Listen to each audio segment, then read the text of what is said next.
Expand your vocabulary with our Core 2000 Words ebook. It's free and packed with essential expressions that you'll use on a daily basis. Start building your vocabulary today. Click the link in the description below to download your free Polish ebook before it's gone. Hello everyone, welcome to Top Polish Words. And today we will be doing top 25 Polish phrases. My name is Marzena. Let's start. So the first phrase is cześć. Cześć means hello in Polish. So when you meet your friend, you can say cześć, which would be like saying hello. But then again, you can use cześć to say bye as well. For example, when you meet your friend, you can say cześć, and then when you have to go back home, you can say cześć again. So this one is pretty useful. So our next phrase is dzień dobry. Dzień dobry means good morning in English, but actually what it literally means is dzień, which is a day, and dobry, which is good. So actually what you are saying is good day. That's why we can use it through the whole day, not only in the morning. You can say it in the evening as well, or in the afternoon. You can say it to your friends or to your family and to a person you don't know as well. So feel free to use it anytime you want. And our next phrase is dobry wieczór. Dobry wieczór means good evening, literally means good evening. For example, through the whole day you would say dzień dobry, but at the end of the day you will say dobry wieczór. Now, actually, a lot of people, it's very difficult to know when can you start saying that, when can you start saying dobry wieczór instead of dzień dobry. So a lot of people I know starts with like dzień dobry, they want to say dzień dobry, but they didn't notice it's already evening and they say like dzień dobry wieczór, which is the funny way of saying that. You can try it if you want. Dobranoc. Dobranoc means good night. So you would usually use it before going to bed, when you want to say bye to your family or to your friends and just you are sleepy, you will just say dobranoc. Dobranoc, it's one word, but it actually came from two different words. So like dobra, which means good, and noc, night. So it literally means good night, but it's one word right now. The next phrase is jak się nazywasz? Jak się nazywasz? Which means, what is your name? If you meet a new person, you can use it, but remember that this phrase will be better to use with people of the same age or people younger, because it literally means, what is your name, not what is your name, sir, or what is your name, ma'am. That's why it's not too good to use for like older people.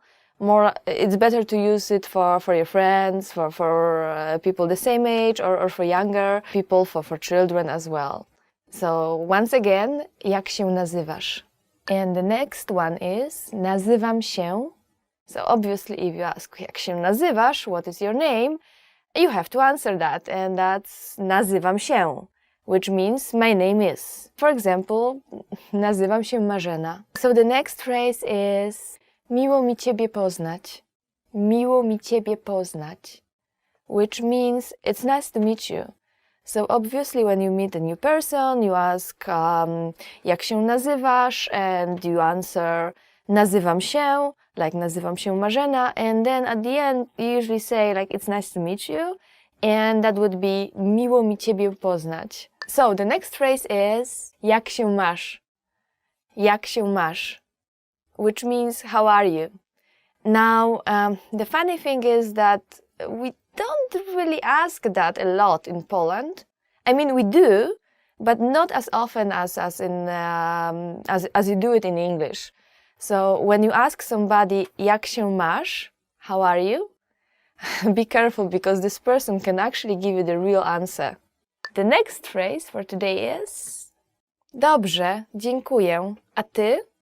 I'm fine, thanks. And you? Dobrze, dziękuję. A ty? I'm fine, thanks. And you? As I told you before, this may not be the answer that you will get. Some people will say so, but some people will just start talking about their problems, about their life, and instead of just getting I'm fine, thank you, and you will get the whole life story of this person and all the problems and everything related. So be careful when you ask this one. It's usually good to ask your friends, people you are closer to, with whom you really want to talk a lot, and then you will get an answer, longer answer. But of course, if you are asked and you don't want to talk about your life, you can just say, dobrze, dziękuję, a ty? Proszę. Please. Proszę. Proszę means please in English, and you can use it, for example, when you give somebody something. So like, proszę. Or when you ask somebody to do something, like, proszę, proszę, zrób to dla mnie. Please, please, please, do it for me. So going to the next phrase, dziękuję. Dziękuję means thank you in Polish. Well, you can use it to basically anybody you want. When somebody passes you something, you can say, and saying proszę, you can say dziękuję. When somebody invites you inside, saying proszę, proszę, you can say dziękuję as well. When somebody offers you tea or coffee, you can say dziękuję. If you don't want it though, you can say nie dziękuję, which means no, thank you. Nie ma za co. Nie ma za co means you are welcome, but what it actually literally means is there is nothing to be thankful for. So we usually say dziękuję, and the other person would say nie ma za co.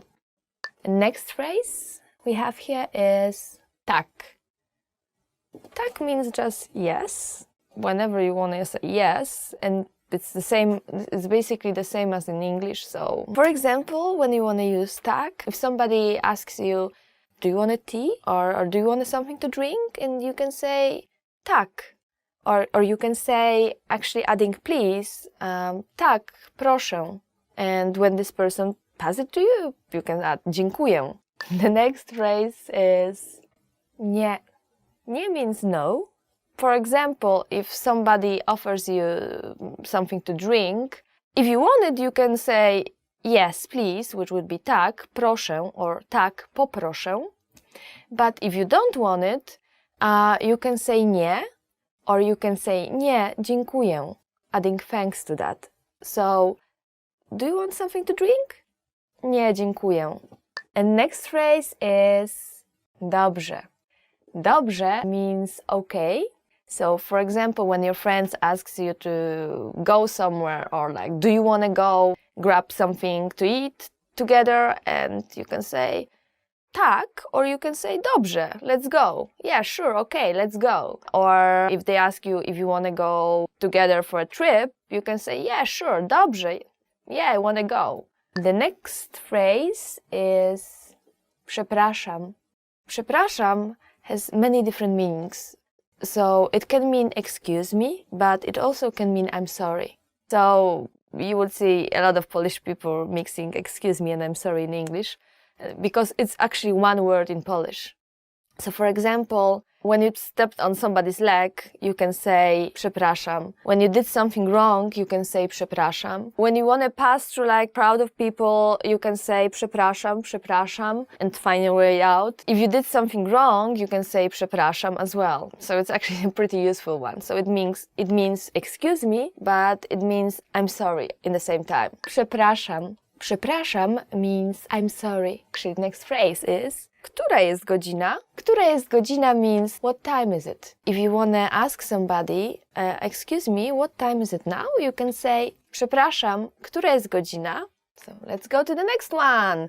Another very useful phrase. Gdzie jest toaleta? Gdzie jest toaleta? Which means where's the toilet? So gdzie means actually where. Jest means be or to be, and toaleta is toilet. So gdzie jest toaleta means where is the toilet. So if you are in a shopping mall or in a restaurant and you want to ask, excuse me, where is the toilet, you will say, przepraszam, gdzie jest toaleta? The next phrase is poczekaj chwilkę. Poczekaj means to wait, and chwilkę means a moment, and together it means wait a moment, please. When you see your friend going somewhere, but you still want to talk to him or her, and you can just call them and then say, poczekaj chwilkę. Ile to kosztuje? Ile to kosztuje means, how much is this? When you go to a shop, you will say, przepraszam, ile to kosztuje? So, excuse me, how much is this? Przepraszam, ile to kosztuje? Czy mogę prosić o rachunek? Czy mogę prosić o rachunek? Can I get the check, please? So, imagine you are sitting in a very nice Polish restaurant eating pierogi or any other wonderful Polish dish, and you've just finished and you just want to get your bill. So you would just call the waiter saying przepraszam, and then you will add czy mogę prosić o rachunek? And the next one for today is pomocy. Pomocy. This means help, and I hope you will not have to use this one anytime soon. But if you're ever in danger, if you ever are in a very dangerous situation, which I hope you will not be in Poland, you can use this one, saying pomocy. Do zobaczenia. Do zobaczenia means see you later. You can use it when you speak with your friends and with your family or with anyone basically, because it's not super formal, but it's not only reserved to your closest friends. So like for example, we started this one with cześć, which was hello, but it was bye as well. And this one you would use when you speak with your friends, you would say cześć. But then for everybody else, your friends included, you can say do zobaczenia, which means until we see each other again. Potrafię dobrze mówić po polsku. I can't speak Polish very well. Nie potrafię means I can't.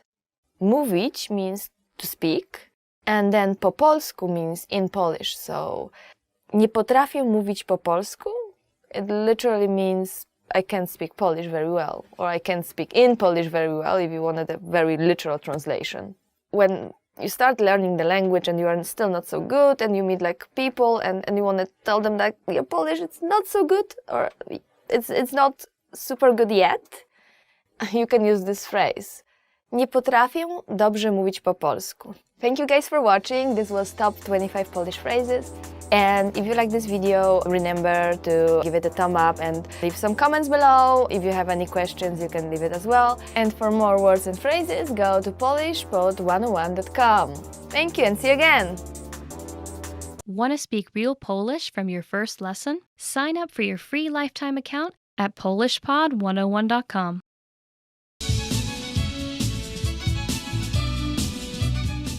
Welcome to polishpod101.com's Polski w 3 minuty. The fastest, easiest and most fun way to learn Polish. Cześć, jestem Joanna. Miło Cię poznać. Hi, I'm Joanna. Nice to meet you. In this series, we're going to learn basic Polish expressions. It's super easy and it only takes 3 minutes. In this lesson, you're going to learn how to introduce yourself in Polish. We'll start speaking right away. But first, it's important to clarify that in Polish often there is a difference between formal and informal language. Let's first see how Polish people introduce themselves in an informal situation. Cześć, jestem Joanna. Hi, I'm Joanna. Cześć, jestem Joanna.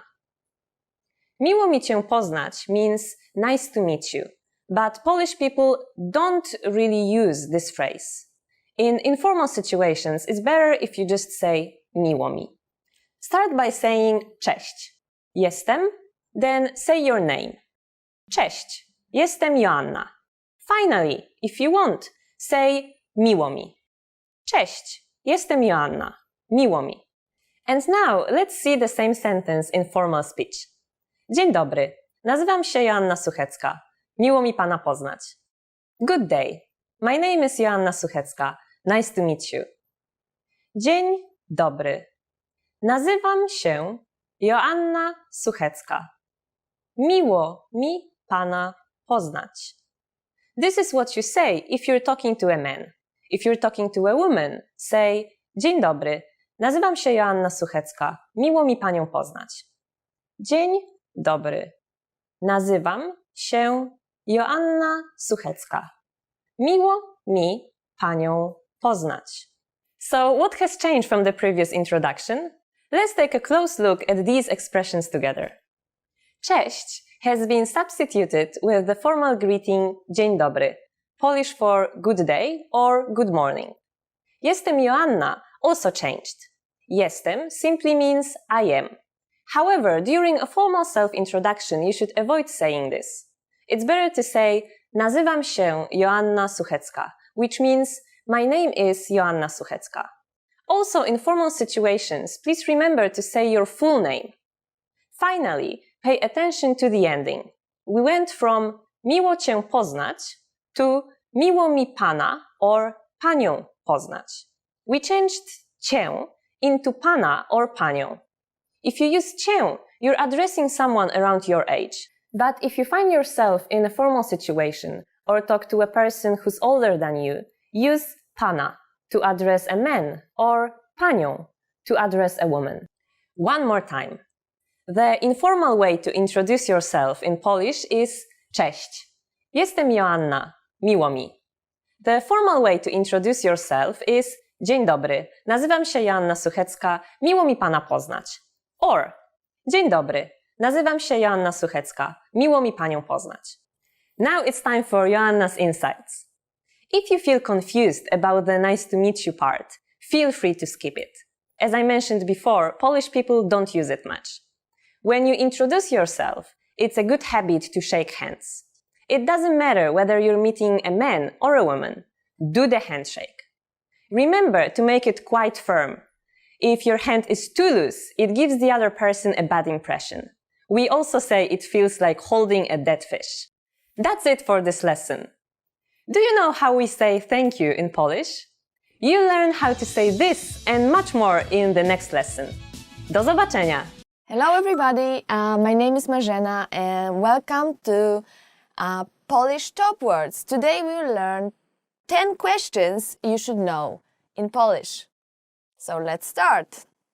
Jak się nazywasz? What's your name? Jak się nazywasz? What is your name? So if you meet somebody and you ask this person jak się nazywasz, you may hear an answer like nazywam się Ania. My name is Ania. Ania is actually a pretty common name in Poland. Or nazywam się Marzena. My name is Marzena. Jak się masz? How are you? Jak się masz means how are you? And you may hear an answer like dobrze, which means good. But actually, probably more often you will hear a very, very long answer and it won't be good. Because in Poland, it is not so common to ask, jak się masz. You do ask that, but you ask that only, people you are very close friends with. And you kind of need to expect a longer answer and that people will actually tell you the truth about their life and what wrong happened in it. And it's usually wrong because Polish people love complaining.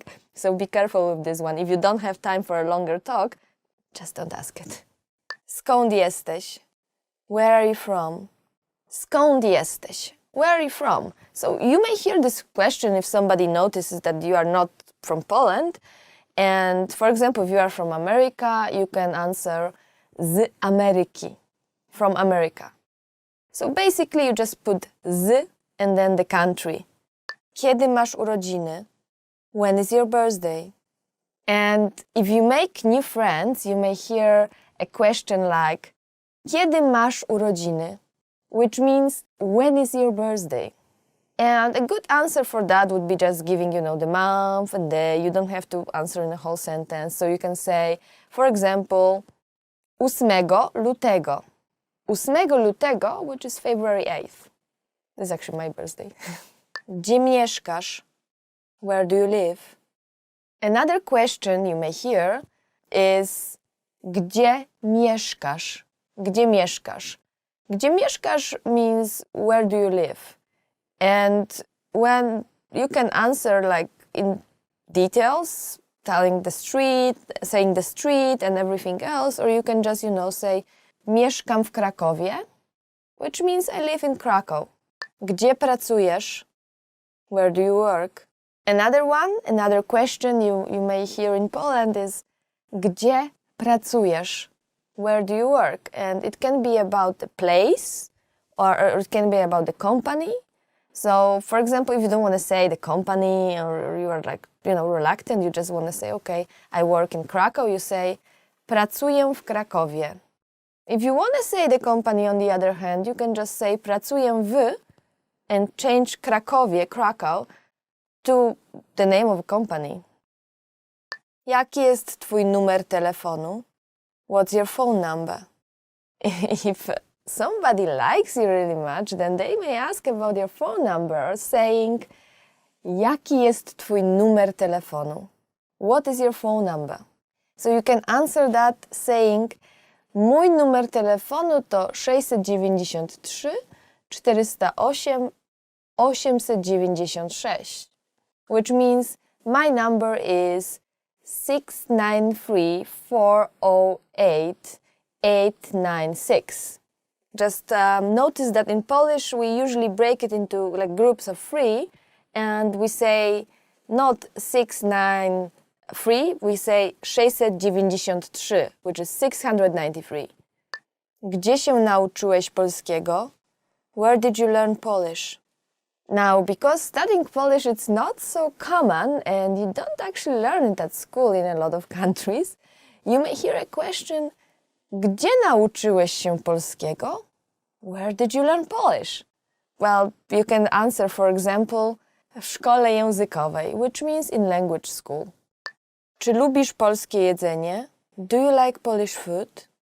Another question you may hear as a foreigner is, of course, do you like Polish food? Which in Polish is, czy lubisz polskie jedzenie? Czy lubisz polskie jedzenie? You can answer whatever you want, like if you like it. If you don't like it, don't feel, like embarrassed and just say it straight, because people will just feed you with Polish food that you don't like. But if you like it, you can say uwielbiam, which means I love it. Kiedy przyjechałeś do Polski? When did you come to Poland? Now, once you come to Poland and you start living there, you will probably hear this one a lot. Kiedy przyjechałeś do Polski? When did you come to Poland? So, if it's like for you 3 years, you can say przyjechałem do Polski 3 lata temu. I came to Poland 3 years ago. And that's all for today. We learned 10 questions you should know in Polish. Thank you for listening. And remember to like this video and to check polishpod101.com. Thank you again and see you next time. Cześć, jestem Joanna. Hi, I'm Joanna. Welcome to polishpod101.com's Polski w 3 minuty. The fastest, easiest and most fun way to learn Polish. In the last lesson, we learned how to thank people by saying dziękuję. In this lesson, we will learn some of the most common greetings used in Poland. Gotowi? Are you ready? Zaczynamy. Let's start. There are a few informal greetings in Polish. Cześć. Cześć. Cześć means hi or hello. Another informal greeting is siema. Siema. This phrase also means hi, but it's used only by young people. Another very common greeting is hey. Hey. Hey. Hey is very easy because it's exactly the same as English hey. All these greetings are very informal, and we should only use them with friends or close relatives. Now let's move on to formal greetings in Polish. There are only 2 that you need to know. We'll start with dzień dobry. Dzień dobry. Literally, dzień dobry means good day. We can use dzień dobry during the whole day, from early morning until evening. If it's the evening, we would say dobry wieczór. Dobry wieczór. What should you say when you leave? Polish people usually say do widzenia when living in a formal situation. Do widzenia. Do widzenia means goodbye. If, however, we are saying goodbye to friends or relatives, we can use the informal papa. Pa, or simply pa. Now you can greet people and say goodbye in many different ways in Polish. Let's review them all again. First, Formal greetings. Dzień dobry. Use this phrase during the day. Dobry wieczór. Use this phrase in the evening. The informal greetings are cześć, siema, hej. When living in a formal situation, we say do widzenia. And in an informal situation, it's papa or just pa. Easy, isn't it? Now it's time for Joanna's insights. Do you remember siema? It's an abbreviation of jak się masz, which means how are you? But we just use it in the same way as hi. It's a very common greeting among young people. You will find, as you continue to study Polish, that new greetings constantly appear among young people who often come up with new uses for well-known phrases or their abbreviations. During the next lesson, we'll learn the meaning of the phrase czy mówisz po angielsku? Do you already know it? See you in the next Polski w 3 minuty lesson. Pa! Hello everybody, my name is Marzena. Welcome to Top Polish Words, and today we will learn how to respond to how are you? Jak się masz? How are you? So our first phrase for today is jak się masz? Jak się masz? Jak się masz, or how are you, is something you can use with your friends, with your family, with somebody you know. If you are talking to somebody you don't know, or if you are talking to somebody you should have a respect for, to your teacher or to your boss, somebody you are not very familiar with, then you will not say jak się masz. You will say jak się pan ma, if it's a guy, or jak się pani ma, if it's a girl. A ty, and you. A ty. A ty, and you. Basically, a ty, which means and you, is also used, the same as jak się masz. It's also used to close family, to close friends, to somebody you know, because ty means you, and we don't say that in Polish as often as in English, so you use it to people you know, to people the same age. But if somebody is older than you and you owe them respect, you will not say ty. You will say pan if it's a guy, or pani if it's a girl. So you will say not a ty, but you will say a pan, a pani. Co u ciebie ostatnio słychać? How have you been recently? Co u ciebie ostatnio słychać? How have you been recently? Co u ciebie ostatnio słychać? We basically use it more or less as often as how are you. So jak się masz? Co u ciebie słychać? And you can add recently. So co u ciebie ostatnio słychać? You can use both, whichever you like. Just remember that if you ask a Polish person, how are you, or have you been recently?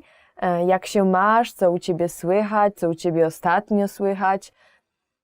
You may hear the whole answer. So a lot of people will not only say good or fine and how are you, they will actually start to elaborate on their whole life. So they may say, oh, I'm very bad, or I have problems here and there. So unless you have a few minutes to listen to that, don't ask.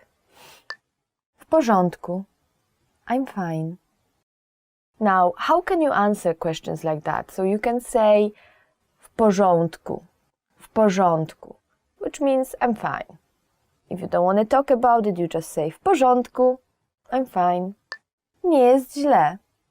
I'm not bad. You can say nie jest źle, which basically means I'm not bad. But literally it means it's not bad.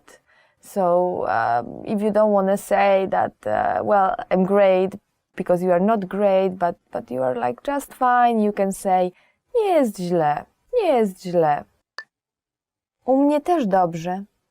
I'm fine too. If you are fine too, you can say u mnie też dobrze. I'm fine too. U mnie też dobrze. Which literally means at my place is good as well. U mnie też dobrze. U mnie, at my place, też dobrze. Is fine as well, is good as well. Źle się czuję. I'm feeling bad. Another one is I'm feeling bad, which in Polish you will say źle się czuję. Źle się czuję. The same for guy or girl. Źle się czuję. And this one, I think you will hear a lot. People like to complain, and Polish people, we do love to complain. So that one that you may actually hear. Źle się czuję. Ze mną wszystko w porządku. I'm okay. So whenever you want to say I'm okay, you can say ze mną wszystko w porządku. I'm okay. Ze mną wszystko w porządku. W porządku means just in order. So if you want to translate it literally, it means with me, ze mną, wszystko, everything is in order, w porządku. Ze mną wszystko w porządku. With me, everything is in order. So I'm fine. Or just short, you can say w porządku. Czuję się świetnie. I'm great. Czuję się świetnie. Czuję się świetnie, which basically means I'm great. If you are okay, you can just say, czuję się świetnie. Bywało lepiej. It used to be better. If you are not too well, but you don't want to elaborate, you can say bywało lepiej. Bywało lepiej means it used to be better. So if you are not too bad, but you are not in a very, very good situation right now and you don't want to elaborate on it, you can just simply say bywało lepiej. And the other person will know that, well, it's not the best time for you. Bywało lepiej. That's all for today. Thank you for watching. Once again, my name is Marzena, and today we learn how to respond to how are you. How would you respond to how are you? Please leave us a comment. And remember to like this video, subscribe to our channel, and go to polishpod101.com for more content like that. See you!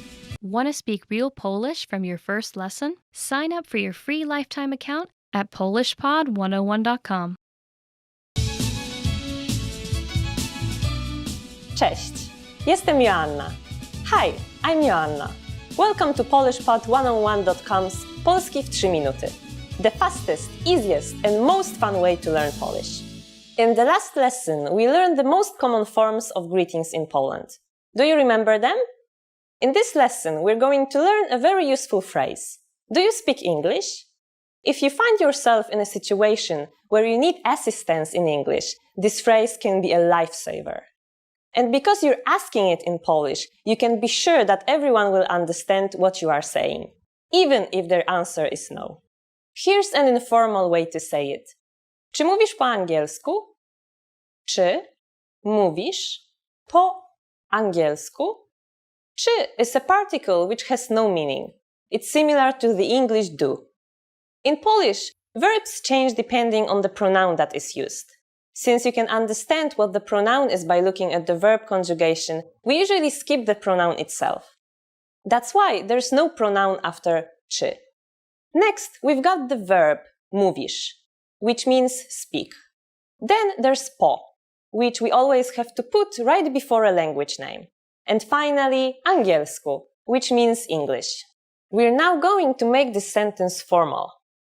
First of all, we have to change mówisz into mówi, because the pronoun is changed from you into a respectful pronoun meaning sir or ma'am.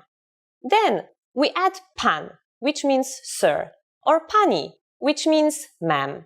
Everything else stays the same. Czy mówi pan po angielsku? Czy mówi pani po angielsku? Czy mówi pan po angielsku? Czy mówi pani po angielsku? Adding przepraszam, excuse me, makes the sentence more polite. Przepraszam, czy mówi pan po angielsku? Przepraszam, czy mówi pani po angielsku? The response you will receive could be one of these four. Tak, yes, tak. Trochę, a little, trochę. Nie, no. Nie. Nie, nie mówię po angielsku. No, I don't speak English. Nie. Nie mówię po angielsku. Since the last one is a negative statement, we need to say nie before the verb mówię. Notice also that the verb is slightly different than before. Remember, the verb changes depending on the pronoun used. We are now talking about ourselves, so the sentence is nie mówię po angielsku. Now it's time for Joanna's insights. For those of you who are not only English speakers, you can obviously use this question with any language you need. Polish people study other European languages at school, so maybe you will get lucky. Just substitute po angielsku with po niemiecku for German, po rosyjsku for Russian, po włosku for Italian, po hiszpańsku for Spanish, po francusku for French. Today we mentioned the expression przepraszam. But did you know that this could also be used as an apology? In the next lesson, we will learn this and other ways to apologize in Polish. It's never too late to show your good manners with Polish people. I see you in our next Polski w 3 minuty lesson. Do zobaczyska! Hello everyone and welcome to Polish Top Words. So today we will learn top 25 Polish verbs. Być, to be, być. Być actually means to be, so yeah, you can say like być albo nie być, which just means to be or not to be. And of course, in Polish, all those verbs will be changing, depends on the person. So for example, if I want to say I'm happy, I would just say jestem szczęśliwa. Lubić, to like. Lubić. Lubić means just to like something, so whenever you're asking somebody, what do you like? Or you want to say, I like this, you would use this verb. Of course, change it, depending on the person. For example, you can say, lubisz lody? Do you like ice cream? Robić. To do. Robić. Robić means to do. So you can say, what are you doing today? Co dzisiaj robisz? Mówić. To say. Mówić. So when you translate it to English, it just means to say. You can get angry at somebody. Nie mów takich rzeczy, which means don't say such things. Wyjaśnić. To explain. Wyjaśnić. Wyjaśnić means to explain. When you're angry at somebody or you don't understand something or you want to ask for help and you want to say, can you explain this? You can use this one and you can say, możesz to wyjaśnić? Can you explain this? And depends on your tone, it can be asking for a favor. Możesz to wyjaśnić? Or it can be getting really angry at somebody and just willing them to, explain why they did it. And say, możesz to wyjaśnić? Słyszeć. To hear. Słyszeć. Słyszeć means to hear in English. And for example, you can say, słyszałam, że tu mają dobre pierogi. I've heard they have good dumplings here. So if you're a girl, you would say słyszałam, I've heard. If you're a guy, you would say słyszałem. So słyszałam, słyszałem. It will change a little bit depending on the gender. You can basically take this sentence and put something different at the end and use it as a kind of set phrase. Słyszałem, że, słyszałam, że. Iść.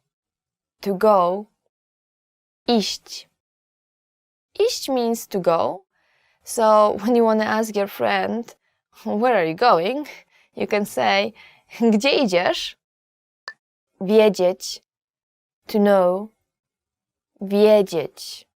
Wiedzieć is translated to English as to know, and it is a little bit tricky verb because people often confuse it with another verb, znać. And both actually are translated as to know into English. So, for example, you can say nic nie wiem. I do not know anything. Nic nie wiem. I do not know anything. Widzieć, to see. Widzieć. Widzieć means to see. So if you saw like something very weird on the sky, like something that looks like a plane and it's not, and you are not sure if you are actually seeing it or not, you can ask your friend if he or she is seeing it too, saying, widzisz to? You see this? Przyjść, to come. Przyjść, to come. For example, you are at the party and you want to know who is coming. So you ask your friend who is the organizer. Kto przyjdzie na przyjęcie? Who is coming to the party? Myśleć, to think. Myśleć. This one is pretty important since it means to think. When you go shopping with your best friend and you are trying on different clothes, and then, you see her in a very, very nice dress, you can say, myślę, że ci to pasuje. I think it suits you. Patrzeć, to look. Patrzeć, which means to look. So, for example, you can say when you saw something weird and you want to show it to your friend, or something interesting, popatrz tam. Look there. Chcieć, to want. Chcieć, which means to want. If you have everything you ever wanted and you don't want anything anymore, you can say niczego więcej nie chcę, which will literally mean I do not want anything more. Dać, to give. Dać. Dać means to give.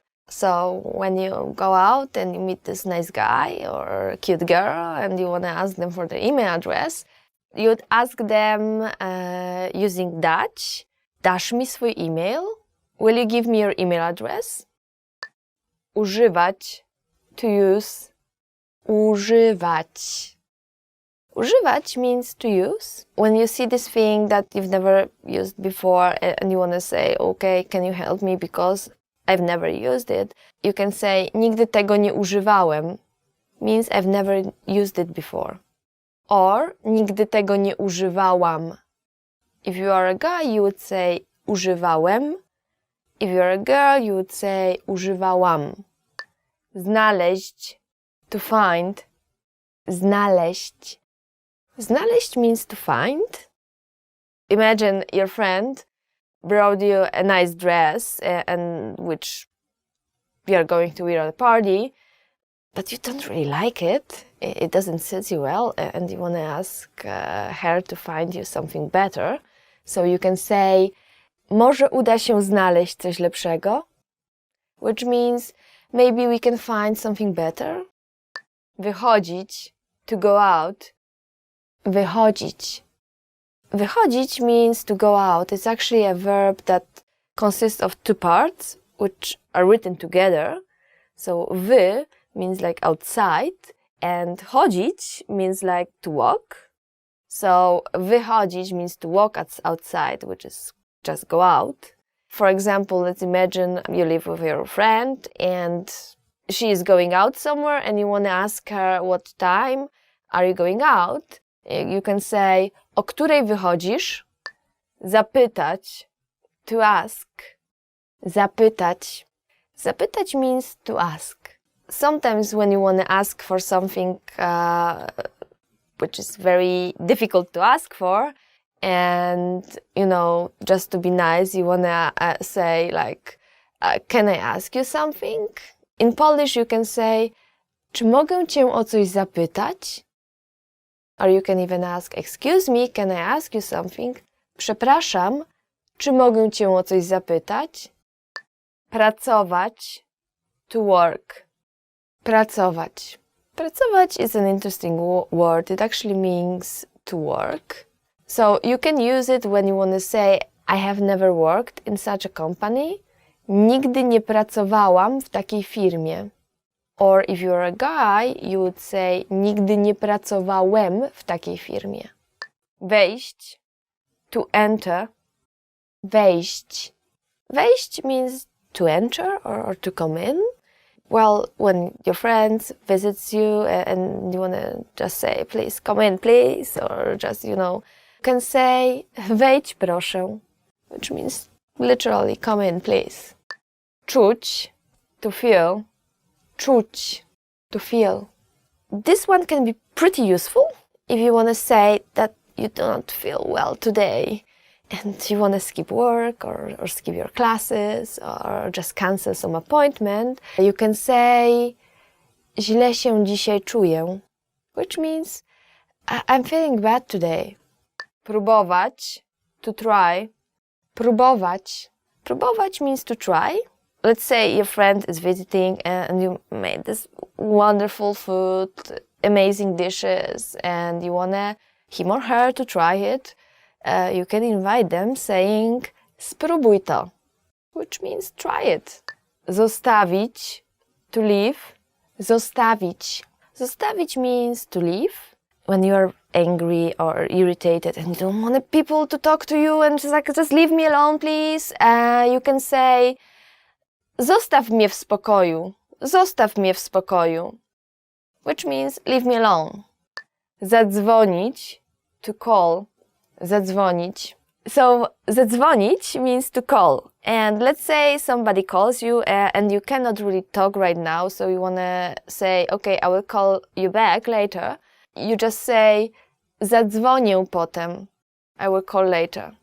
Biegać, to run. Biegać, to run.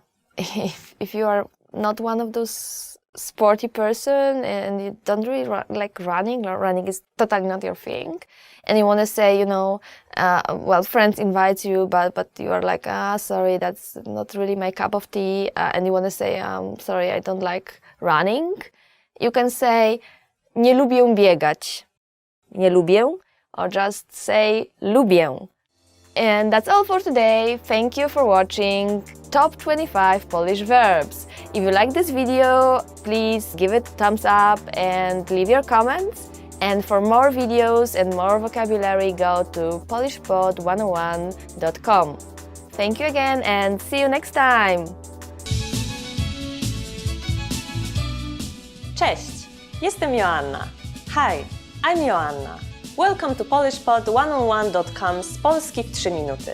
The fastest, easiest and most fun way to learn Polish. In the last lesson, we learned some words used when apologizing in Polish. In this lesson, we are going to learn numbers in Polish, from 1 to 10.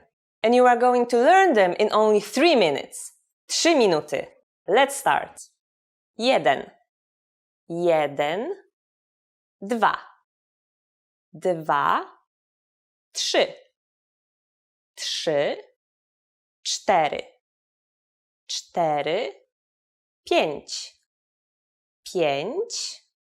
6. 6. 7. 7. 8. 8. 9. 9. 10. 10. Okay, now repeat after me. I'll say the numbers and give you time to repeat each one.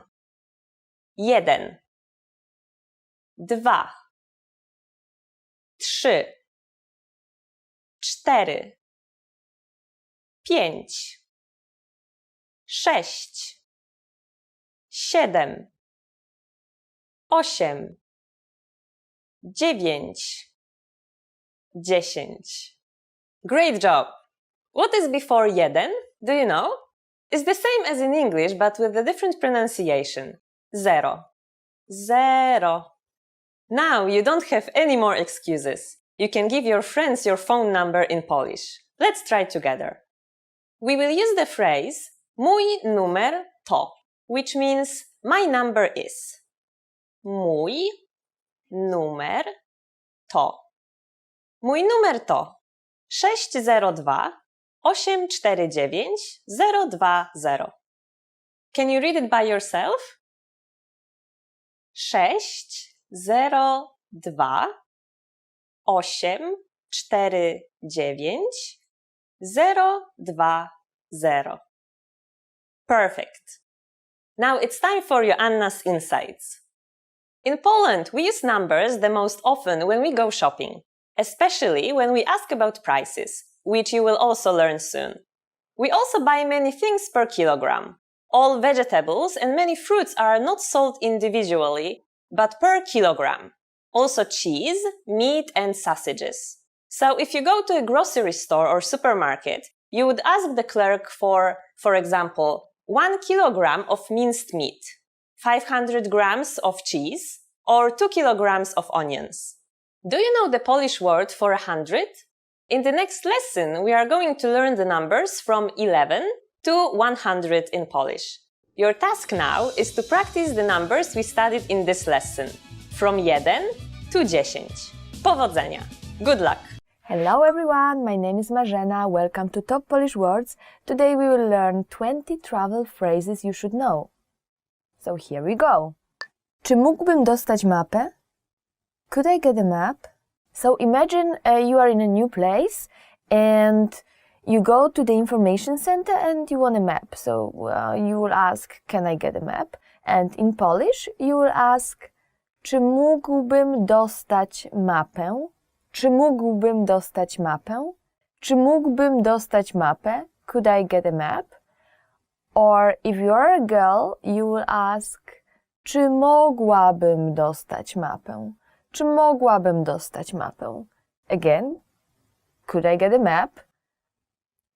Czy mógłbym dostać mapę? Czy mogłabym dostać mapę? Czy mówisz po angielsku? Do you speak English? Now you're wandering around and you want to ask for the way and you see somebody and you want to ask them if they speak English. So you want to ask, do you speak English? Do you speak English? In Polish you would say, czy mówisz po angielsku? Czy mówisz po angielsku? And I guess this is the easiest way to say that, but not the nicest way, because actually mówisz, so do you speak English? It's something you will use with your friends, with somebody close to you, and for a person you don't know, it's better to say sir or ma'am. So in Polish you will say, if it's a guy, czy mówi pan po angielsku? Czy mówi pan po angielsku? And if it's a girl, czy mówi pani po angielsku? Czy mówi pani po angielsku? Czy mówi pan po angielsku? Czy mówi pani po angielsku? But if you want to do it the easy way, nobody will get angry at you. They will know that you are not so good at Polish, that you are still trying to figure stuff out, and you can easily say, czy mówisz po angielsku? Czy mówisz po angielsku? Czy jest autobus z lotniska do miasta? Is there a bus from the airport to the city? Now, imagine you just arrived and you're at the airport and you want to ask around how to get to the city center. You're looking for a bus and you want to ask, is there a bus from the airport to the city center? You can just say, czy jest autobus z lotniska do miasta? Czy jest autobus z lotniska do miasta? Is there a bus from the airport to the city? Is there a bus from the airport to the city? And I can tell you in Warsaw, yes, there is. There is also a very convenient train, by the way. Czy Wi-Fi jest darmowe? Is the Wi-Fi free? When you are traveling, you usually want to connect to the internet. And you are looking for Wi-Fi, and you are looking for a free Wi-Fi, and you want to ask if the Wi-Fi is free. You can ask in Polish, czy Wi-Fi jest darmowe? Czy Wi-Fi jest darmowe? Is the Wi-Fi free? Czy Wi-Fi jest darmowe? Actually, if you go and ask, czy Wi-Fi jest darmowe, people will not understand you. So you have to change the Wi-Fi pronunciation. Even though the word is the same, the spelling is the same, you have to change Wi-Fi to Wi-Fi. So if you're looking for a free Wi-Fi, remember you can ask, is the Wi-Fi free? Czy Wi-Fi jest darmowe? By the way, you will find it very easily everywhere, almost everywhere you will have free Wi-Fi. You are walking the street, in the city center, in almost, I think every coffee shop, actually not almost every, but every coffee shop, every hotel, basically everywhere. Czy mają Państwo wolne pokoje na dzisiaj? Do you have any vacancies tonight? Now, imagine you're looking for an accommodation and you see a hotel, you walk in and you want to ask, do you have any vacancies tonight? Do you have any vacancies tonight? In Polish you would say, czy mają Państwo wolne pokoje na dzisiaj? Do you have vacancies tonight? Czy mają Państwo wolne pokoje na dzisiaj? Which means wolne pokoje. Wolne pokoje. If you want to translate it literally, it means free rooms, not for free, but free as a, nobody there. But this is what we say in Polish for vacancies. Czy mają Państwo wolne pokoje na dzisiaj? Czy mają Państwo wolne pokoje na dzisiaj? Do you have vacancies tonight? Czy mógłbym się przenieść do innego pokoju? Could I move to a different room? Now imagine you are already in your room and then something is broken, something is not working and you want to ask if you can move to another room. What you would say in Polish is, czy mógłbym się przenieść do innego pokoju? Czy mógłbym się przenieść do innego pokoju? Could I move to a different room? But that's if you are a guy, czy mógłbym. If you are a girl, you would say, czy mogłabym. Czy mógłbym? Czy mogłabym? Czy mógłbym się przenieść do innego pokoju? Czy mogłabym się przenieść do innego pokoju? Could I move to a different room? Mam rezerwację. I have a reservation. Now, if you're one of those lucky persons who actually booked everything and then you just arrive and you have everything organized, you arrived at the hotel and you want to say, I have a reservation. In Polish, you would say, mam rezerwację. Mam rezerwację. I have a reservation. Mam rezerwację. Or, for example, you can add for today, mam rezerwację na dzisiaj. Or if you are calling them and you want to say, oh, I have a reservation for tomorrow, but I will arrive late or something like that, you can say, mam rezerwację na jutro. Mam rezerwację na jutro. Or if you want to say, I have a reservation for September 15th, you can say, mam rezerwację na 15 września. So there is this preposition na. Mam rezerwację na, and then the date comes. It can be a date or a day, like jutro, tomorrow. Czy moglibyśmy prosić o menu? Could we have the menu, please? And imagine you enter a restaurant. Depends on the country. Sometimes you have to ask for things. Sometimes the waiter or waitress will just bring everything to you. In Poland, I think in a lot of places you will wait long time before they bring everything. So it's better to ask. And for example, if you want to have the menu and you want to say, could we have the menu, please? In Polish you will say, czy moglibyśmy prosić o menu? Czy moglibyśmy prosić o menu? There is a Polish word for menu, which you will say, well, in Polish, karta dań, karta dań, but we don't use it very often. So usually just menu is okay. Czy moglibyśmy prosić o menu? Ma pan jakieś rekomendacje? Do you have any recommendations? Now, imagine you are staying at a hotel and you want to walk around, you want to see new places, but you don't really know where to go and you want to ask for the recommendation. What you would say to a guy is, ma pan jakieś rekomendacje? Ma pan jakieś rekomendacje? And to a girl, you would say, ma pani jakieś rekomendacje? Ma pani jakieś rekomendacje? Do you have any recommendations? It can be either about sightseeing or when you already have this menu and you are ordering something and you don't know what Polish food is like and which is good, which is bad, which is the most traditional one. You just ask the waiter or waitress. Czy ma pan jakieś rekomendacje? Czy ma pani jakieś rekomendacje? Do you have any recommendations? Czy mogę prosić o rachunek? Could I have the check, please? Now, when you finish and you want to get the bill and just go, and you want to ask, could I have the check, please? In Polish, you would say, czy mogę prosić o rachunek? Czy mogę prosić o rachunek? Could I have the check, please? Could I have the check, please? Czy mogę prosić o rachunek? Czy mogę prosić o rachunek? Where rachunek means bill or check. Czy mogę prosić o rachunek? Jestem uczulony na orzeszki ziemne. I'm allergic to peanuts.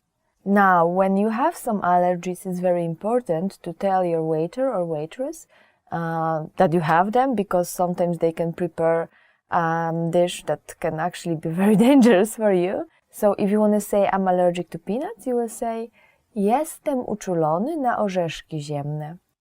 Jestem uczulony na orzeszki ziemne. And if you have any other allergies, you will just say jestem uczulony na and then add the allergy. So jestem uczulony na orzeszki ziemne is one of the examples. Now, if you are a girl, you will change it a little bit. You will say, instead of uczulony, you will say uczulona. So instead of saying jestem uczulony na orzeszki ziemne, you will say jestem uczulona na orzeszki ziemne. Poproszę wodę. Water, please. In many countries, in restaurant, water is for free. In Poland, actually, it's not for free, but you can order it, of course. And when you want to say water, please, in Polish you would say poproszę wodę. Water, please. Poproszę wodę. Which, remember, you will be charged for it. Ile to kosztuje? How much is this? It's never good to buy something if you don't know the price. And same goes for Poland, especially if you go and buy something in the bazaar. They can cheat you, they can charge you extra, so it's always better to ask first. And to do so, you just say ile to kosztuje? Ile to kosztuje? How much is this? How much is this? Ile to kosztuje? Wezmę to. I would like this. Now, even if you don't know the Polish name, you can always point at something and say, I would like this. Now, how to say it in Polish? In Polish, you would say, wezmę to. I would like this. Wezmę to. Just simply point at the thing and say, wezmę to. I would like this. Wezmę to. Which literally means I will take this. Wezmę to. Czy dostanę zniżkę? Could you give me a discount? It is not so uncommon, not so unheard of to just bargain, especially when you are buying on the street, at bazaar, in a big shop, not so much. But you can always try to ask for a discount if you are buying bigger amount. So if you want to ask, could you give me a discount? In Polish you would say, czy dostanę zniżkę? Czy dostanę zniżkę? Could you give me a discount? Czy dostanę zniżkę? Czy akceptują Państwo karty kredytowe? Do you take credit cards? Now, a lot of people travels with no cash on them. It's easier, it's more efficient. Even if you lose your credit card, you can always block it, you can always probably undo some transactions. But it's also very important to ask if they actually accept credit cards in the place where you are going to. And in Poland, I think most places does, or I guess almost all places does. But it's also a good practice to just ask about it. And if you want to say, do you take credit card? Do you take credit card? In Polish would be, czy akceptują Państwo karty kredytowe? Czy akceptują Państwo karty kredytowe? Czy akceptują Państwo karty kredytowe? Do you take credit card? Przepraszam, gdzie jest stacja kolejowa? Excuse me, where is the train station? And if you are walking around the street and you want to find the train station, let's say, or anything else, you can use the same sentence actually to anything else. You can stop somebody saying przepraszam, which is something like excuse me, and then adding gdzie jest stacja kolejowa? Przepraszam, gdzie jest stacja kolejowa? Which in English would mean Excuse me, where is the train station? Przepraszam, gdzie jest stacja kolejowa? Excuse me, where is the train station? Przepraszam, ile kosztuje bilet? Excuse me, how much is the ticket? So you just say, excuse me, how much is the ticket? In Polish you would say, przepraszam, ile kosztuje bilet? Przepraszam, ile kosztuje bilet? Excuse me, how much is the ticket? And of course, it can be an entrance ticket as well, or a train ticket. And if it's a train ticket from place A to place B, you can ask, przepraszam, ile kosztuje bilet do? And then add the name of your destination. For example, przepraszam, ile kosztuje bilet do Krakowa? Przepraszam, ile kosztuje bilet do Warszawy? Przepraszam, ile kosztuje bilet do Opola? Przepraszam, ile kosztuje bilet do Wrocławia? And so on, and so on. Czy mógłby pan zrobić mi zdjęcie? Could you take a picture of me, please? Traveling alone is a great thing, but if you want to take a picture, well, you can take a selfie and you can use the selfie stick, but it's not always so great. So sometimes it's better to just stop somebody and ask, could you take a picture of me, please? Which in Polish you would say, czy mógłby pan zrobić mi zdjęcie? Czy mógłby pan zrobić mi zdjęcie? If the person you ask is a guy. But if it's a girl, you would say, czy mogłaby pani zrobić mi zdjęcie? Czy mogłaby pani zrobić mi zdjęcie? Czy ten autobus jedzie na lotnisko? Is this the right bus for the airport? Now imagine you are going to the airport and you see a bus, but you are not sure if it's going to the airport. So what would you ask in Polish? Czy ten autobus jedzie na lotnisko? Czy ten autobus jedzie na lotnisko? Is this the right bus for the airport? Czy ten autobus jedzie na lotnisko? And I guess most people will be more than happy to help you. Czy ten autobus jedzie na lotnisko? Is this the right bus to the airport? That's all for today. Thank you for watching. Today we learned 20 travel phrases you should know.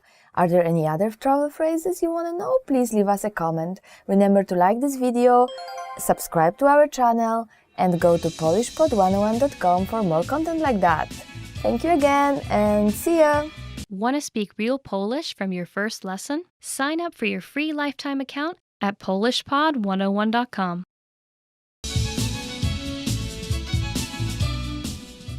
Cześć, jestem Joanna. Hi, I'm Joanna.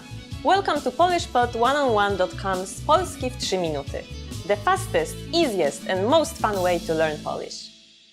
In the last lesson, we learned how to count in Polish. I hope you spent some time practicing the numbers because they will come in handy today. We're going to learn how to go shopping in Poland. Before we go, you need to know how to say how much is it? Ile to kosztuje? Ile to kosztuje? Are you ready to go shopping in Poland? Let's go!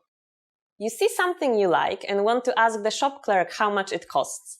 The first thing to say is przepraszam. Do you remember what that means? Excuse me. Przepraszam, ile to kosztuje? Przepraszam, ile to kosztuje? If we want to be more specific when asking how much is it and refer to a certain type of object, we first need to know if the object is a feminine or masculine object. If it's masculine, add ten when referring to it, and ta for a feminine object, and then say the noun. For example, a watch is masculine. Zegarek. Przepraszam, ile kosztuje ten zegarek? Excuse me, how much is this watch? Przepraszam, ile kosztuje ten zegarek? And skirt is a feminine noun. Spódnica. Przepraszam, ile kosztuje ta spódnica? Excuse me, how much is this skirt? Przepraszam, ile kosztuje ta spódnica? And finally, if we ask about the price of a few similar items, like these t-shirts, these apples, these toys, we have to add te before the noun. For example, przepraszam, ile kosztują te jabłka? Excuse me, how much are these apples? Przepraszam, ile kosztują te jabłka? At this point, the shop clerk will usually answer by saying just the price of an item. For example, 15 złotych, 100 złotych, or 24,50. What number is 15? Do you remember? Of course, it's 15. Now it's time for Joanna's insights. A quicker and more commonly used phrase is po ile, which literally means how much. Then we just add the name of an item we want to know the price of. For example, po ile te jabłka? Or po ile ten zegarek? Or you can just say po ile and point to the item. Both ways are perfectly fine. At this point, can you count złoty in Polish? We are going to learn how to do this and much more in the next lesson. I'll be waiting for you in our next Polski w 3 minuty lesson. Do zobaczyska! Hello everybody, welcome back to Polish Top Words. My name is Marzena and today we will learn top 10 must-know vocabulary for the restaurant. So our first word is kellner, waiter, and it's a masculine noun. So for example, if a waiter is very rude, you can say ten kelner jest bardzo niegrzeczny. Ten kelner jest bardzo niegrzeczny. This waiter is very rude. And our next word is kelnerka, waitress. So kellner is the masculine form, while kelnerka is the feminine. For example, you can say ile zarabia kelnerka? Ile zarabia kelnerka? How much money does a waitress make? So in general, the service in Poland is not that bad, but sometimes you may be unhappy with something, and if that's the case, it's okay not to tip because the waiter or the waitress, they usually earn enough to cover their salary. But a rule in Poland would be to tip more or less 15-20%, but it's obviously up to you. So if you are more than happy with the service, you can go for 20%. If you are not so happy, you can go for 10 or just leave. Nobody will be angry at you. Our next word is almost the same as the English one, and it's menu. Menu. And with so many different restaurants, maybe there is some food you don't eat, something you don't like, and there is like vegetarian menu, and there is a vegan menu, and there is of course all the other types like pescatarian menu. So for example, when you walk in the restaurant and you are not so much into fish or meat, you can just ask, czy mają państwo menu wegetariańskie?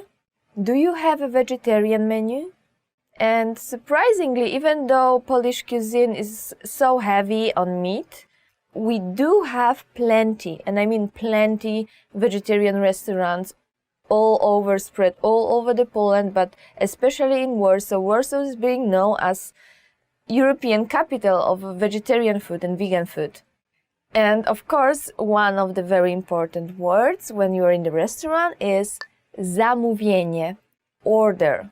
Zamówienie, order. So zamówienie comes from a verb zamawiać, which means to order. So in English it's the same, basically almost the same word. It's just noun and a verb, order and to order. In Polish it's zamówienie as the noun and zamawiać as the verb. So the waiter can come to your table and ask, czy mogę przyjąć zamówienie? May I take your order? Another very important word, not only for restaurant, but in general, is woda, water. Woda means just water. And I know that in some countries you can get water for free in a restaurant, but in Poland it's you pay for it always. Be careful when you order it, just check on the menu what the price is, because it can be actually pretty high, almost the same as a juice or even beer sometimes. And we do have both sparkling and non-sparkling water. It's very popular. Both are. So, for example, if you are the kind of person who doesn't like sparkling water, you would like to ask for non-sparkling one, you would say, poproszę wodę niegazowaną. I would like to have non-sparkling water. And of course, when you finish the meal, the most important thing is dessert. Dessert. Dessert, you probably feel like you've heard it somewhere because it sounds so much like the English word. Dessert is dessert. Dessert. Dessert. So when the waiter or the waiters will be taking your order, they will probably ask at the end, czy życzy sobie pani coś na deser? Would you like something for the dessert? So we've got a lot of different desserts in Poland, and one of the most famous one would be szarlotka, which is an apple pie served with ice cream and with whipped cream. Another very good one, but available, I think, only for Christmas, is the popsit cake, which is the best for me. I like my favorite dessert ever. And of course, there's a lot of other pies. There's a wonderful cheesecake, very different from what you will see in all the other countries. So please be sure to try it out. Szef kuchni. Chef. So if you go with your friends to this very nice restaurant and you know that the chef here is very, very famous, you can say in Polish, szef kuchni w tej restauracji jest bardzo znany. The chef in this restaurant is very famous. Fast food. Fast food, which is just fast food. I guess the accent is more like Polish. And then another thing is that you know that in Polish we change nouns, we change the endings. So even though it's an English word, we would still change it. So it's like fast food, fast foodów, fast food. So even though it's an English word, we'll still change it, like fast food sometimes would just become fast foodów. And we do have a Polish type of fast food as well, which is pretty old. This Polish type, it's actually Polish hot dog, and we still call it hot dog, but there is no there is no sausage or anything or any meat inside. It's just mushrooms, and it comes from the time long time ago when we literally didn't have meat. It was very difficult to get meat. Even though people had money for that, they just couldn't buy it. So that's the invention of that time, and I still remember it. Oh my gosh, when I was little, I just loved to go with my mom and buy those hot dogs, and we called them hot dogs, but they were like hot dogs with mushrooms, and that's it, just mushrooms, like just the bun with mushrooms. You cannot see them so often anymore. You can still probably when you just look around, but it's not that common anymore. If you are like me and you don't really like fast food, you will say nie lubię fast foodów. I don't like fast food. Restauracja, restaurant, and you can already hear it sounds very much like the English word restaurant, because it's restaurant. Restauracja, restauracja. And I guess you know that a lot of restaurants are being judged by having Michelin star or not having it. I don't think there is a lot of restaurants in Poland with Michelin star, but the one that do have it, they will be extremely, and I mean like extremely expensive. Nevertheless, if you find one, you can always say ta restauracja ma gwiazdkę Michelin. This restaurant has a Michelin star. Rachunek, bill. Rachunek comes from a very old Polish word which we probably don't use anymore. A verb, rachować. Rachować means just to count. And right now we would just say liczyć, not rachować. But this word, its form, it's still there in the word rachunek. Rachunek. And It's also very important to just look at your bill before you go back home, because sometimes people may make mistakes, on purpose or not on purpose, but just it happens. And if something is wrong, you can always say, przepraszam, ale ten rachunek się nie zgadza. I'm sorry, but this bill is not correct. Thank you for watching. This was Top 10 Must Know Vocabulary for the Restaurant.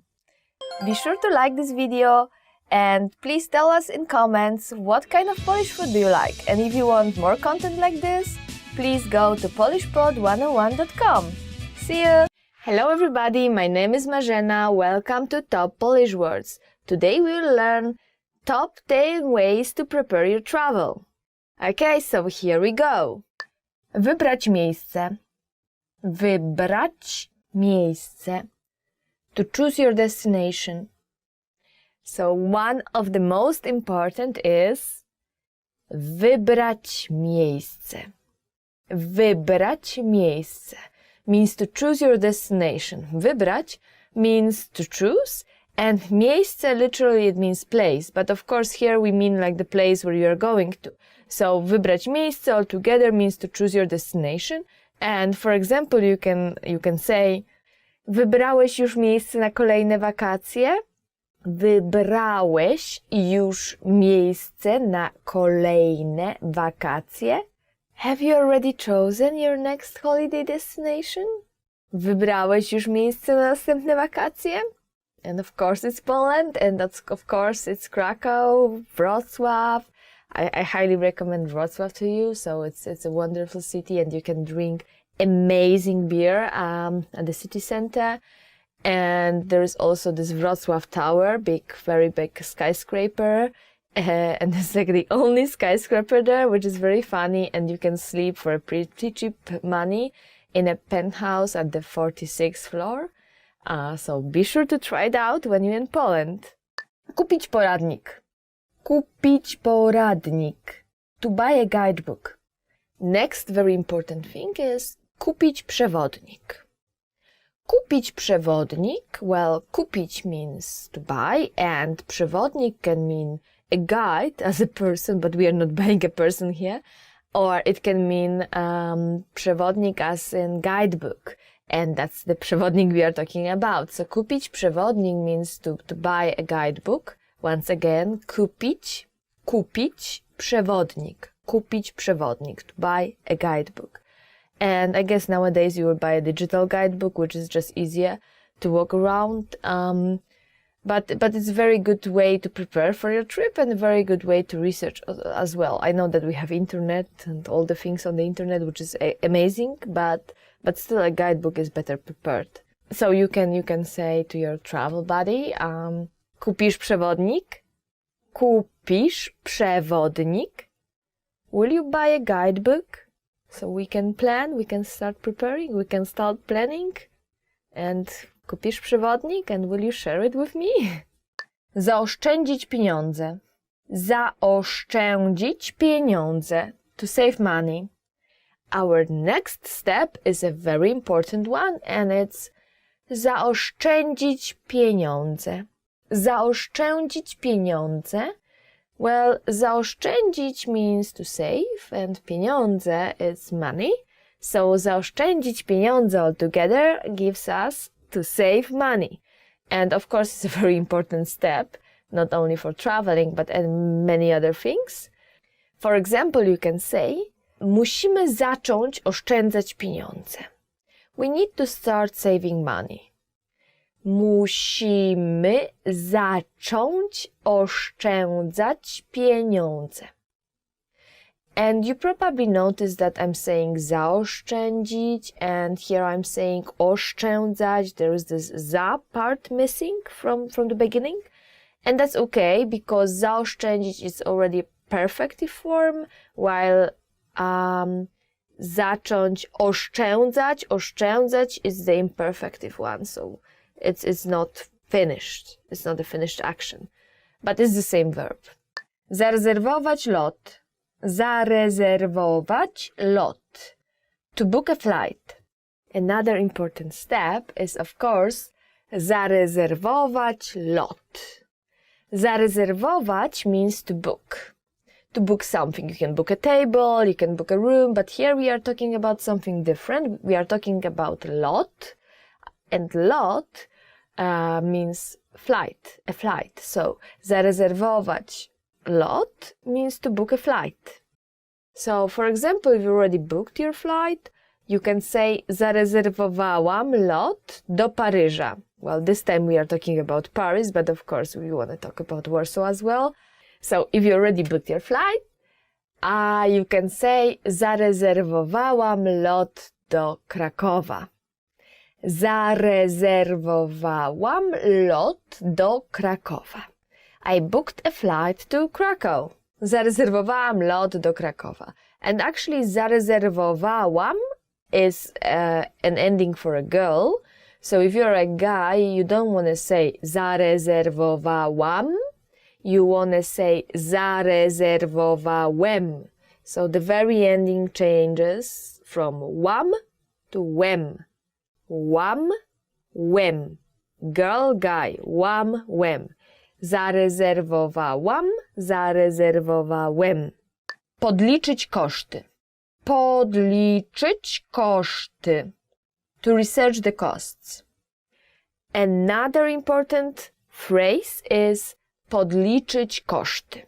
Podliczyć koszty means to calculate, or actually podliczyć means to calculate or to sum up, and koszty means just costs. So basically very similar to English, right? Koszty, costs, kind of the same sound. And podliczyć koszty all together you can translate as to research the costs or to calculate, to sum up the costs. And of course this is a very important thing to do, so before you start actually oszczędzać or to save money, you need to know how much you have to save in order to go somewhere. And that's when it comes in handy. So, for example, you can say, pamiętaj, żeby podliczyć koszty. Remember to research the costs. Złożyć wniosek o wolne. Złożyć wniosek o wolne. To request vacation time. Another important step is, if you are working, you need to złożyć wniosek o wolne. Złożyć wniosek o wolne. Złożyć means to put together, like the literal meaning is to put together. But here we use it as submit something. And a wniosek o wolne is just a form to get vacation. So altogether we can translate as to request vacation time, but literally it just means to submit a form for vacation. And for example, you can say, złożyłeś już wniosek o wolne? Have you already requested vacation time? Złożyłeś już wniosek o wolne? Zarezerwować noclegi. Zarezerwować noclegi. To book accommodations. The next phrase is zarezerwować noclegi. Zarezerwować noclegi. So zarezerwować means to book, and here we are talking about noclegi. Noclegi is a plural form of nocleg, which just basically we translate it easily to accommodation. So zarezerwować noclegi means to book accommodation. And if you've already done this, you can say zarezerwowałam nam wszystkie noclegi. Zarezerwowałam nam wszystkie noclegi.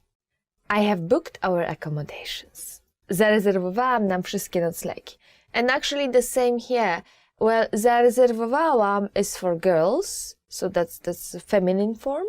Zarezerwowałam, the ending, while guy would say zarezerwowałem. So the ending is wem.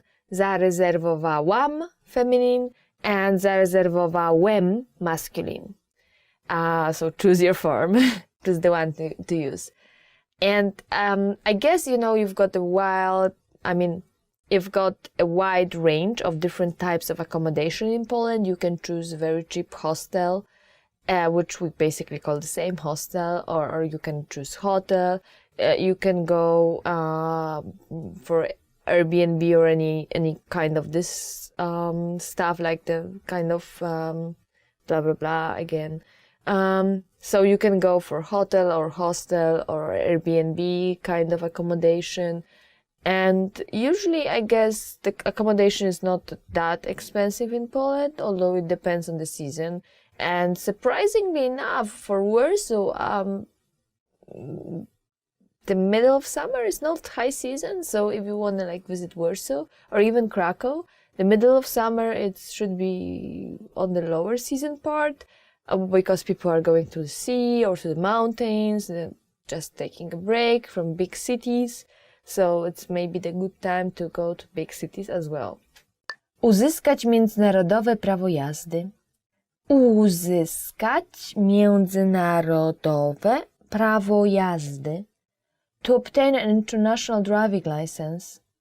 Also, a very important thing to do if you want to drive around Poland is to obtain an international driving license. And in Poland we say, or in Polish we say, uzyskać międzynarodowe prawo jazdy. Uzyskać means to obtain or to get something, or like get profit is the same uzyskać. Międzynarodowe, it means international. Między and this inter is kind of the same part of the word, and national or narodowe is the same part, so it's kind of like a literal translation. Prawo jazdy, driving license. Prawo jazdy, the right to drive. Prawo jazdy. But of course it's driving license. So uzyskać międzynarodowe prawo jazdy means to obtain an international driving license. And it's a very important step to do, because if you don't, you will not be able to rent a car and just drive around Poland, which is a very nice thing to do. For example, you can say, aby prowadzić samochód w innych krajach, musisz uzyskać międzynarodowe prawo jazdy. Aby prowadzić samochód w innych krajach, musisz uzyskać międzynarodowe prawo jazdy.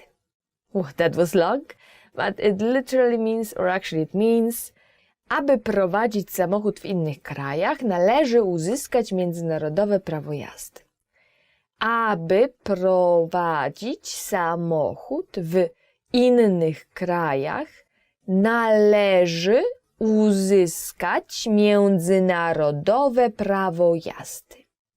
To drive in another country, you need to obtain an international driving license. Odnowić paszport. Odnowić paszport. To renew your passport.